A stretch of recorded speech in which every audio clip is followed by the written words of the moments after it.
worked on the staff of Yachting Monthly, the editor used to call me in and tell me off because I used to like getting stories into the news section about dramas, and that means boats sinking and dismastings and sails blowing out and people falling over the side. It isn't what you want to happen to you, of course, but nevertheless, these stories are interesting. They're dramatic, and we all, as human beings, want to read about such dramas. If one remembers George Orwell talking about what is the nicest thing on a Sunday, and the Englishman has got his roast beef in the oven, he pokes the coals on the grate on a cold winter's day.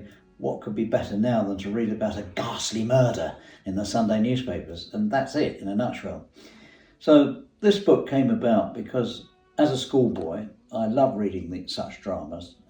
The one that sticks in my mind, probably the first such drama I read, was of a tall ship that was becalmed on its way home from Australia to England, and it got set into the current and was brushed into this uninhabited island and bounced along the cliffs until it was swallowed up in a cave. Imagine that, a tall ship going actually entombed in a cave. And as the tide rose, the masts were pushed through the bottom and she sank. And that story's in here. But there are many others. I mean, I recall the cruise of the Cachalot, where they're down on the Southern Ocean hunting for whales, sperm whales, and they got one after many months of fruitless searching.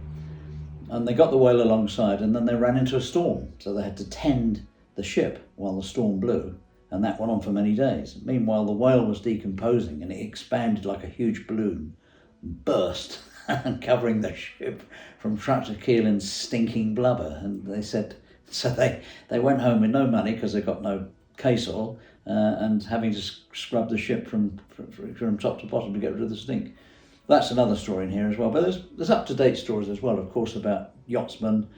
I remember talking to Steve Callahan, who spent 3 months adrift in a rubber dinghy when his yacht sank off the Canaries, I think it was.